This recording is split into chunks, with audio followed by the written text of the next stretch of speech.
ಈಗ ನೆಕ್ಸ್ಟ್ ನಾವು ಈ ವಿಡಿಯೋನಲ್ಲಿ of concave mirror 7th experiment ನೋಡ್ತೀವಿ. Okay, focal length of concave mirror.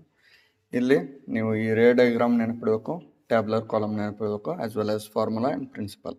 Okay, principle ಈ ರೇ ಆಪ್ಟಿಕ್ಸ್ನ ಒಂದು ಕಾಮನ್ ಪ್ರಿನ್ಸಿಪಲ್ ಏನಂದ್ರೆ object distance must be greater than the focal length. Okay, ಯಾಕಂದ್ರೆ ವಿತಿನ್ ದ ಫೋಕಲ್ ಲೆಂತ್ ಇತ್ತು, ನೀವು ಥಿಯರಿ ಒಳಗೆ ಕಲ್ತಿದ್ದು ನೆನಪಿತ್ತು ಅಂದ್ರೆ ವಿತಿನ್ ದ ಫೋಕಲ್ ಲೆಂತ್ ಇತ್ತಂದ್ರೆ ಅಲ್ಲೇ ವರ್ಚುವಲ್ ಇಮೇಜ್ ಫಾರ್ಮ್ ಆಗುತ್ತೆ. Okay, that's why object distance must be greater than the focal length. Okay, anyways ಈ ರೇ ಡಯಾಗ್ರಾಮ್ ನೆನಪಿಡಬೇಕು, ನೆಕ್ಸ್ಟ್ ಟ್ಯಾಬ್ಲರ್ ಕಾಲಮ್ ನೆನಪಿಡಬೇಕು. ಸೊ ಈ ಎಕ್ಸ್ಪೆರಿಮೆಂಟಿಗೆ ಇದು ಕಾಂಕೇವ್ ಮಿರರ್, ಹೌದಾ? ದೂರ್ಲಿಂತ್ರ ಹಿಡಿದ್ರಿ ಅಂದ್ರೆ ನಿಮಗೆ ಕಾಣಲ್ಲ, ಇಮೇಜ್ ಬ್ಲರ್ ಆಗುತ್ತೆ. ಅದಕ್ಕೆ ಕಾನ್ವೆಕ್ಸ್ ಮಿರರ್ನೊಳಗೆ ಏನಾಯ್ತಾ, ನಿಮ್ಮ ಇಮೇಜು ಕಾಣ್ತು ಅಂದ್ರೆ ಅದು ಕಾನ್ವೆಕ್ಸ್ ಮಿರರ್, ಕಾಣಲಿಲ್ಲ ಅಂದ್ರೆ ಕಾಂಕೇವ್ ಮಿರರ್. ಇಲ್ಲ ಟಚ್ ಮಾಡಿ ನೋಡಿದಾಗ ನಡಬರ್ಕ್ ತಗ್ಗ ಅನಿಸ್ತು ಅಂತೇಳಿ ಅಂದ್ರೆ ಕೇವ್, ಗುಹೆ ಇದ್ದಂಗೆ. ಗುಹೆ ಅಂದ್ರೆ ಕೇವ್, ಕಾಂಕೇವ್. ಓಕೆ, ಆ ರೀತಿ ನೆನ್ಪಿಟ್ರಿ, ಹೌದಾ? ಈ ಕಾಂಕೇವ್ ಮಿರರದ್ದು ಎಷ್ಟೋ ಫೋಕಲ್ ಲೆಂತ್ ಇರುತ್ತೆ, ಆ ಫೋಕಲ್ ಲೆಂತ್ ನಾವು ಫೈಂಡ್ ಮಾಡ್ಬೇಕಂದ್ರೆ ಮೊದಲು ನಾವು ಇದನ್ನ ಮಿರರ್ ಇನ್ಸರ್ಟ್ ಮಾಡ್ತೀವಿ. ಇಲ್ಲಿ ಇದು ಸೋರ್ಸ್ ಅಂದ್ರೆ ಲೈಟ್ ಸೋರ್ಸ್. ಓಕೆ, ಇಲ್ಲಿ ನಿಮಗೆ ಪಿನ್ ಕಾಣ್ತಿರ್ಬೋದು, ಹೌದಾ? ಇಲ್ಲಿ ಪಿನ್ ಐತಿ. ಓಕೆ, ಜಸ್ಟ್ ಇಲ್ಲೇ ಪಿನ್ ಐತಿ, ಹೌದಾ? ಈ ಪಿನ್ನು ನಮಗೆ ಆಬ್ಜೆಕ್ಟ್ ಇದ್ದಂಗೆ. ಓಕೆ, ಈ ಪಿನ್ಲಿಂತ್ರ ಏನಾಯ್ತು ಅಂದ್ರೆ ಇಲ್ಲಿ ಲೈಟ್ ಆನ್ ಮಾಡಿದ್ಮ್ಯಾಗ ಆ ರೇಸ್, ಅಲ್ಲಿಂತ್ರ ಬಂದಂಥ ರೇಸು ಇಲ್ಲಿ ಮಿರರಿಗೆ ರಿಫ್ಲೆಕ್ಟ್ ಆಗಿ ಈ ಕಡೆ ಇಮೇಜನ್ನು ಫಾರ್ಮ್ ಮಾಡ್ತಾವೆ. ಓಕೆ, ಫಸ್ಟ್ ಈ ಕಾಂಕೇವ್ ಮಿರರ್ದು ನೀವು ಅಪ್ರಾಕ್ಸಿಮೇಟ್ ಫೋಕಲ್ ಲೆಂತ್ ಕಂಡುಹಿಡಿಬೇಕಂದ್ರೆ, ರಫ್ ಫೋಕಲ್ ಲೆಂತ್ ಕಂಡುಹಿಡಿಬೇಕಂದ್ರೆ ಇದನ್ನ ಅಲ್ಲೇ ಮೂವ್ ಮಾಡ್ಬೇಕು, ಹೌದಾ? ಮೂವ್ ಮಾಡಿದಾಗ ಏನಾಗುತ್ತೆ, ಇಲ್ಲಿ ನೀವು ನೋಡ್ತಿರ್ತೀರಿ ಇಲ್ಲಿ ಬ್ಲರ್ ಆಗ್ತೈತಿ. ಒಂದು ಪಾಯಿಂಟ್ನೊಳಗೆ ಇಲ್ಲಿ ಕ್ಲಿಯರ್ ಆಗಿ ಇಮೇಜ್ ಸಿಗುತ್ತೆ. ಹಿಂದೆ ಹೋದ್ರೆ ಬ್ಲರ್ ಆಯ್ತಾ, ಇಲ್ಲಿ ಮೂವ್ ಮಾಡತ್ತೀನಿ, ಭಾಳ ಹಿಂದೆ ಹೋದ್ರೆ ಬ್ಲರ್ ಆಯ್ತಾ, ಮುಂದೆ ಹೋದ್ರೆ ಬ್ಲರ್ ಆಯ್ತು. ಒಂದು ಪಾಯಿಂಟ್ ಎಲ್ಲಿ ಕ್ಲಿಯರ್ ಆಯ್ತಾ ಅಲ್ಲಿ ನೋಡ್ಬೇಕು. ಇದು ರೀಡಿಂಗ್ ತೊಗೊಳತ್ತಿಲ್ಲ, ನಾನು ಅಪ್ರಾಕ್ಸಿಮೇಟ್ ಫೋಕಲ್ ಲೆಂತ್ ಕಂಡುಹಿಡಿಯತ್ತೀನಿ. ಓಕೆ, ಇಲ್ಲಿ ಅಬ್ಸರ್ವ್ ಮಾಡ್ಬೋದು. ಇಲ್ಲಿ ಅಬ್ಸರ್ವ್ ಮಾಡಿದ್ರಿ ಅಂದ್ರೆ ಎಕ್ಸಾಕ್ಟಾಗಿ ಇದು ಕಾಣುವಲ್ತು ಮೊಬೈಲ್ನೊಳಗೆ, ಯಾಕಂದರೆ ಇಲ್ಲಿ ಲೈಟ್ ಇರೋದಕ್ಕೆ ಅದು ಕಾಣುವಲ್ತು. ಇಲ್ಲಿ ಫೋಕಸ್ ಆಗಿರ್ತಾವೆ ಪಿನ್. ಓಕೆ, ಇಲ್ಲಿ ಕರೆಕ್ಟಾಗಿ ಎಕ್ಸಾಕ್ಟಾಗಿ ಅದು ಇಮೇಜ್ ಫೋಕಸ್ ಆಗಿರ್ತದೆ. ಸೊ ಅದು ಎಷ್ಟಕ್ಕೆ ಫೋಕಸ್ ಆಯ್ತು ಇಲ್ಲಿ ನೋಡ್ಬೇಕು. ಅರೌಂಡ್ 28-29 ನಡುವರ್ಕ ಫೋಕಸ್ ಆಯ್ತು, ಹೌದಾ? ಅಂದರೆ ಇದ್ರ ಫೋಕಲ್ ಲೆಂತ್ ಈಗ ರಫ್ ಇದು ಬಂದಿರೋದು ರೇಡಿಯಸ್ ಆಫ್ ಕರ್ವೇಚರ್. ಇದು 29 ಇತ್ತು ಅಂದ್ರೆ ಇದ್ರದ್ದು focal length, rough focal length ಇದರ ಅರ್ಧ ಇರುತ್ತೆ. 29 ಅರ್ಧ 14.5. ಅಂದ್ರೆ ನಿಮ್ದು ಆನ್ಸರು ಇದಕ್ಕೆ ಅರೌಂಡ್ 14.5, ಹೆಚ್ಚು ಕಡಿಮೆ ಅದ್ರ ಹತ್ರ ಬರಬೇಕು. ಗೊತ್ತಾಯ್ತು? ಓಕೆ, ಸೊ ರೀಡಿಂಗ್ ತೊಗೊಳ್ಳೋದು ಹೆಂಗೆ? ಪ್ರಿನ್ಸಿಪಲ್ ಏನು ಹೇಳ್ತಾ, focal length the object distance must be greater than the focal length. ಅಂದ್ರೆ ಇದ್ರ ಫೋಕಲ್ ಲೆಂತ್ ಅಪ್ರಾಕ್ಸಿಮೇಟ್ಲಿ 14-15 ಹತ್ರ ಐತಂದ್ರೆ ಆಬ್ಜೆಕ್ಟ್ ಡಿಸ್ಟೆನ್ಸ್, ಇದು ಆಬ್ಜೆಕ್ಟ್ಲಿಂತ ಮಿರರ್ಗೆ ಇರೋವಂಥ ಡಿಸ್ಟೆನ್ಸು ಆಬ್ಜೆಕ್ಟ್ ಡಿಸ್ಟೆನ್ಸ್, ಹೌದಾ?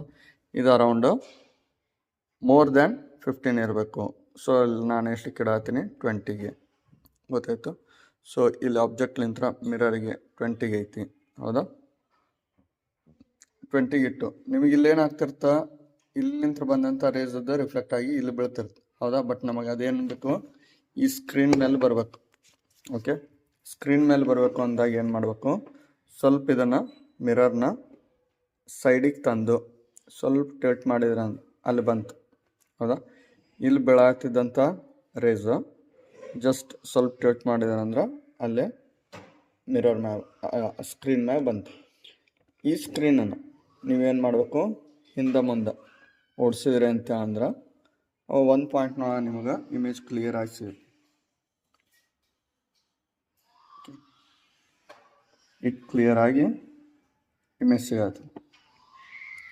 ಮೊಬೈಲ್ನೊಳಗೆ ಅಷ್ಟೊಂದು ಸರಿಯಾಗಿ ಕಾಣುವಲ್ತು, ಬಟ್ ಸ್ಟಿಲ್ ಎನಿವೇಸ್ ಕ್ಲಿಯರ್ ಆಗಿ ಇಮೇಜ್ ಸಿಗತ್ತೆ. ಸೊ ಇಮೇಜ್ ಡಿಸ್ಟೆನ್ಸ್ ಅಂದ್ರೇನು, ಇಮೇಜಿಂತ್ರ ಮಿರರ್ಗಿರುವಂಥ ಡಿಸ್ಟೆನ್ಸ್ ಇಮೇಜ್ ಡಿಸ್ಟೆನ್ಸ್. ಸೊ ಅದನ್ನ ಮೆಜರ್ ಮಾಡಬೇಕು. ಅಲ್ಲಿ ಕರೆಕ್ಟ್ ಸ್ಕ್ರೀನಿಗೆ ಅಲ್ಲಿ ಸ್ಕೇಲ್ ಇಡಬೇಕು, ಹೌದಾ? ಅಲ್ಲಿಂತ್ರ ಮಿರರಿಗೆ ಇಲ್ಲೇ 53, ಅರೌಂಡ್ 53-54ಗೆ ಐತಿ. ಸೊ 53 ಆರ್ 54 ಯಾವುದಾದ್ರೂ ಒಂದು ವ್ಯಾಲ್ಯೂ ಬರ್ಕೋಬೇಕು ಮಿಡಲಲ್ಲಿ ಇತ್ತಂದ್ರೆ. ಪಾಯಿಂಟ್ನೊಳಗೆ ಏನು ಬರ್ಕೊಳ್ಳೋದು ಅವಶ್ಯಕತೆ ಇಲ್ಲ, 53 ಆರ್ 54 ಅಂತೇಳಿ ಬರ್ಕೋಬೇಕು. ಎಲ್ಲಿ ಮ್ಯಾನ್ಯುವಲ್ನಲ್ಲಿ. ಅಂದ್ರೇನು, ಆಬ್ಜೆಕ್ಟ್ ಡಿಸ್ಟೆನ್ಸ್ ನಾವು ಇಲ್ಲಿ ಆಬ್ಜೆಕ್ಟ್ ಡಿಸ್ಟೆನ್ಸ್ ಎಷ್ಟು ಇಟ್ಟಿದ್ವಿ, 20 ಇಟ್ಟಿದ್ವಿ, ಹೌದಾ? 20 ಇಟ್ಟಾಗ ನೆಕ್ಸ್ಟ್ ಇಮೇಜ್ ಡಿಸ್ಟೆನ್ಸ್ ಎಷ್ಟಕ್ಕೆ ಬರತ್ತೈತಿ ನಮಗೆ, 53 ಬರತ್ತೈತಿ. 53 ಇಲ್ಲಿ ಬರಬೇಕು, 20 ಇಲ್ಲಿ ಬರುತ್ತೆ. ಸರ್ ಇಲ್ಲಿ ರೀಡಿಂಗ್ ಚೇಂಜ್ ಆಯ್ತಲ್ಲ, ನೀವು ಹೇಳತ್ತಿರೋದು ಇಲ್ಲಿ ಬರ್ಸಿರೋ ರೀಡಿಂಗ್ ಚೇಂಜ್ ಆಯ್ತಲ್ಲ, ಯಾಕಂದ್ರೆ ಮಿರರ್ ನಾವು ಬೇರೆ ಯೂಸ್ ಮಾಡತ್ತೀನಿ, ಹೌದಾ? ಸೊ ಮಿರರ್ ಚೇಂಜ್ ಆದಾಗ ರೀಡಿಂಗ್ ಆಬ್ವಿಯಸ್ಲಿ ಚೇಂಜ್ ಆಗ್ತಾವೆ. ನಿಮಗೇನು ಬಂದಿರ್ತದೆ ರೀಡಿಂಗ್, ಅದೇ ರೀಡಿಂಗ್ ಬರ್ಕೋಬೇಕು. ಓಕೆ, 20 ಇಟ್ಟಾಗ 53. ನೆಕ್ಸ್ಟ್ ಇಲ್ಲಿ ಫಾರ್ಮುಲಾ ಐತಿ, ಯು ಅಂದ್ರೆ ಇಲ್ಲಿ ಐತಿ, ವಿ ಅಂದ್ರೆ ಇಲ್ಲಿ ಐತಿ. ಇಲ್ಲಿ ಫಾರ್ಮುಲಾ ಐತಿ, ಅವೆರಡು ವ್ಯಾಲ್ಯೂ 20 ಆ್ಯಂಡ್ 53 ನಮಗೆ ಬಂದಿರೋದು 53. ಅವೆರಡೂ ವ್ಯಾಲ್ಯೂ ಹಾಕಿ ಸಬ್ಸ್ಟಿಟ್ಯೂಟ್ ಮಾಡಿ ಕ್ಯಾಲ್ಕುಲೇಟ್ ಮಾಡೋದು. ನೆಕ್ಸ್ಟ್ ಸಿಮ್ಲರ್ಲಿ ಈಗ ಏನು ಮಾಡಿದ್ವಿ, 20 ಇಟ್ಟಿದ್ವಿ ಆಬ್ಜೆಕ್ಟ್ ಡಿಸ್ಟೆನ್ಸು.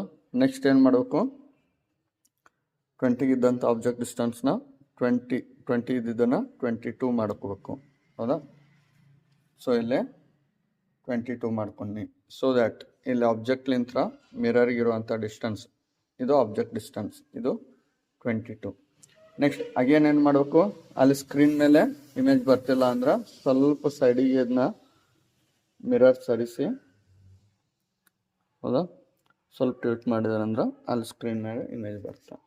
ಅಗೇನ್ ಅದು ಬ್ಲರ್ ಐತಿ, ಸೊ ಅದನ್ನ ಫೋಕಸ್ ಮಾಡ್ಬೇಕಂದ್ರೆ ಸ್ವಲ್ಪ ಮುಂದೆ ತಂದ್ರೆ ಅಂದ್ರೆ, ಹೌದಾ? ಸೊ ಫೋಕಸ್ ಆಯಿತು. ಓಕೆ, ನೆಕ್ಸ್ಟ್ ಅಗೇನ್ 22 ಇದ್ದಾಗ ಆಬ್ಜೆಕ್ಟ್ ಡಿಸ್ಟೆನ್ಸ್ ಇಲ್ಲಿ 22 ಇದ್ದಾಗ ಇಮೇಜ್ ಡಿಸ್ಟೆನ್ಸ್ ಎಷ್ಟೈತಿ ಅದನ್ನು ಬರೀಬೇಕು. 44ಗೆ ಬರತೈತಿ. 22 ಇದ್ದಾಗ 44 ಅದನ್ನು ಇಲ್ಲಿ ಬರೀಬೇಕು, ಗೊತ್ತಾಯ್ತು? ಅಗೇನ್ ಕ್ಯಾಲ್ಕುಲೇಟ್ ಮಾಡಬೇಕು. ಹಿಂಗೆ 24 ಇಡಬೇಕು. ಅಗೇನ್ ಆಬ್ಜೆಕ್ಟ್ ಡಿಸ್ಟೆನ್ಸ್ 2 ಸೆಂಟಿಮೀಟರ್ ಹೆಚ್ಚು ಮಾಡಬೇಕು, 24 ಇಡಬೇಕು.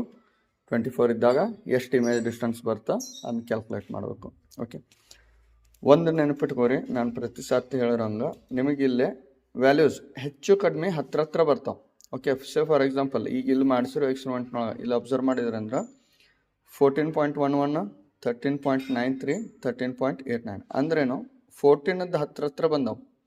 ಅಂದ್ರೆ ಅಪ್ರಾಕ್ಸಿಮೇಟ್ಲಿ ಅಲ್ಲಿ ಯೂಸ್ ಮಾಡಿರೋಂಥ ಕಾಂಕೇವ್ ಮಿರರ್ ಫೋಕಲ್ ಅಂತ ಅರೌಂಡ್ 14 ಐತಿ. ಇಲ್ಲಿ ನಾವು ಯೂಸ್ ಮಾಡತ್ತಿರೋದು ಅರೌಂಡ್ 14.5 to 15 ಐತಿ. ಓಕೆ, ಅದಕ್ಕೆ ಇಲ್ಲಿ ವ್ಯಾಲ್ಯೂಸು ಚೇಂಜ್ ಆಗತ್ತಾವೆ. ಸೊ ಇಲ್ಲಿ ನೀವು ಏನು ಅಬ್ಸರ್ವ್ ಮಾಡಬೇಕು, ಇಲ್ಲೇ 3 ಕಾಲಮ್ನೊಳಗೆ ನಿಮಗೆ ವ್ಯಾಲ್ಯೂಸ್ ಅಪ್ರಾಕ್ಸಿಮೇಟ್ಲಿ ಹತ್ರ ಬರಬೇಕು. ಒಂದು 14 ಬಂದು ಇನ್ನೊಂದು 20 ಬರೋದು, ಒಂದು 10 ಬರೋದು, ಹಿಂಗೆ ಬಂತು ಅಂತೇಳಂದ್ರೆ ನೀವು ಆ ಪರ್ಟಿಕ್ಯುಲರ್ ರೀಡಿಂಗ್ ಎಲ್ಲೋ ತಪ್ಪು ಮಾಡತ್ತೀರಿ. ಅದನ್ನ ಏನು ಮಾಡಬೇಕು, ಆ ಟ್ರೈಲ್ನ ಇನ್ನೇ ಡಿಸ್ಟೆನ್ಸ್ ಇಟ್ಟು ರಿಪೀಟ್ ಮಾಡ್ಕೊಂಡು ಚೆಕ್ ಮಾಡ್ಕೊರಿ, ಗೊತ್ತಾಯ್ತು?